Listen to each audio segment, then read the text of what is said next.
Hi guys, I'm Dr. Parissis and welcome to another video. Now there are two main hair transplant techniques, FUT or strip surgery and FUE surgery. FUE has become very popular due to the lack of the linear scar produced in strip surgery. But what most people don't know is that we're actually able to achieve more consistent and denser results using FUT or strip surgery. This is thanks to the on average better growth rates with FUT or strip surgery and the fact that we can take more grafts over your lifetime using FUT. Today, I want to go through a case I performed of a patient in his early 30s who underwent FUE at an outside clinic. And this was the result that he achieved from FUE from that clinic. Can you spot the mistake that was made here? Well, the answer is that he had too few grafts transplanted into that frontal area. Specifically, 1,200 FUE grafts were placed in the frontotemporal regions. And you can see that the density doesn't match the rest of the native hair and does look unnatural, perhaps even more unnatural than if no work was done in that region at all. We have seen at Parissis Medical and at Feller Bloxham Medical that FUT produces more consistent growth rates than FUE.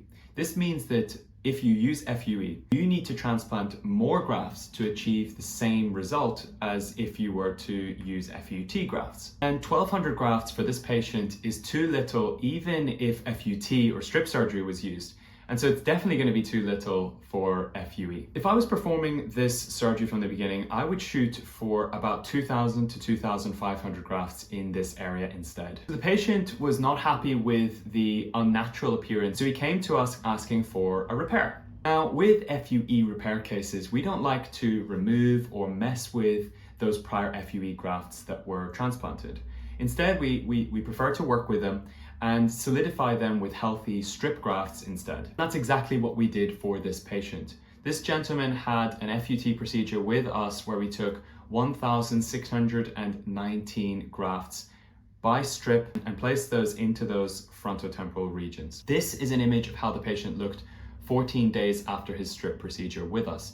You can see here that we were happy with the prior hairline design that the outside clinic had decided on, and so there was no lowering or altering of his hairline design compared to before. You can also see just how discreet those staples look there at the back, which are often hidden by a hat anyway post-operatively. So this patient went about his life and waited for his hair transplant growth.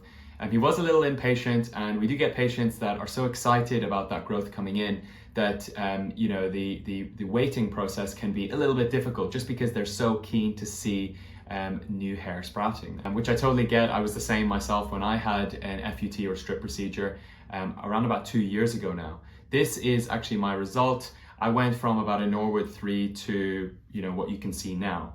I'm super happy with my results, but definitely the waiting process, because the hair transplant grafts only wake up at about 3 to 6 months, it can be a little frustrating, but definitely worth the wait. We then saw this patient 12 months after his procedure. These are a few images of his before and after result. You can see there we were definitely able to match the density of the surrounding native hair. You can see that he's able to sort of beautifully blend the transplanted hair in with the native hair so that you can't distinguish between the two. And there's a nice sheen or shine effect that he has there that the transplanted hairs also match. So just on the topic, I thought I'd address a question I get all the time about FUT or strip procedure scars. Now, obviously the FUT technique does produce a linear scar, but just how bad is it? How bad is an FUT scar? And the specific question that patients ask is whether I can wear short hair after having an FUT procedure. Well, take this patient's case. We did a good sized FUT procedure on this patient, and this is what his scar looked like. Certainly has no issues wearing any haircut he wishes. That's it for today, guys. I hope you enjoyed this patient case run through. If you want to know whether you'd be a candidate for hair transplant surgery, that's FUT or FUE, shoot me an email at drparissis@gmail.com. If you want some general advice or have any questions at all, I love answering your questions, so go ahead and use that email below to do the same. We can also do a consultation, video or in person, to go through your current hair loss stage, your family history of hair loss, and therefore your likely progression of hair loss. And we can come up with a solid plan for you moving forward so you can have peace of mind about restoring your hair. Thank you guys for watching.